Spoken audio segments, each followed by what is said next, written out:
Grow up! They would keep saying every time I'm leading the argument. I don't think I can grow past 5'6", even if I tried at the age of 26. But if they've had to scream, then one thing is for sure.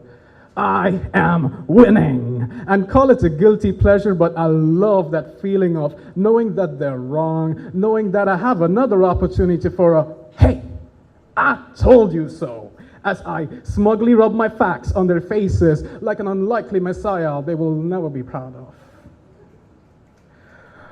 I can't wait to get a Mustang, I tell my brother, to which he replies, why don't you focus on being a better human being first?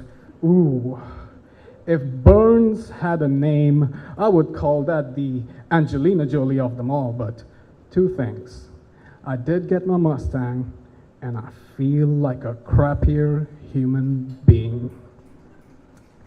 Oh, what does it take for the soul to command the neurons in this brain to fire up the nerves within my spine, to charge these fists, to curve up against my ears and listen, just listen.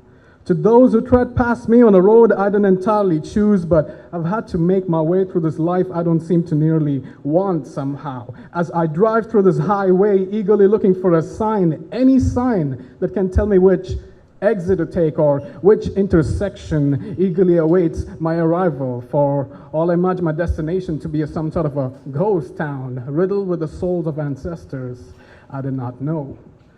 I wish I could just hold those wise palms of my granddad again and let each wrinkle tell me a story of how he lived his life as a 26-year-old, of how he found his exit, of how he held grandma and told her how he loved her for the very first time. A grandma who, by the way, I never got to see. And even if it came to it, I would want that palm to slap this face a bit, straighten me up a little bit, let my ego take another hit and stop telling me to feel like shh.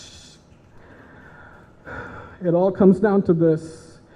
I know I ain't no knight in shining armor. My armor is rusty and bent as I stand in a battlefield fighting against this cancer in my mind that just won't let me grow up, that tells me the truth of being born as a second-generation Asian immigrant in an Arab land immersed in Western media. I realize that I don't even know what my accent is supposed to sound like, and then I'm caught in between being yourself and being different. But in the quest of being too different, I ended up losing myself. I have begun to realize that just like a colorless Rubik's Cube, there is no point in figuring me out. So I'll show you just two shades of me, leaving the rest for you to seek. So tread carefully through the spectrums of this perfectly lost soul. I know I didn't choose these cracks or scars, but all I can do is accept them since they're a part of my reality, and ignorance won't ever keep the promise of making the stains disappear.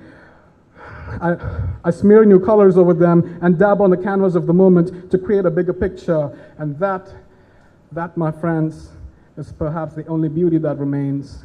The beauty of this abstract mess called life.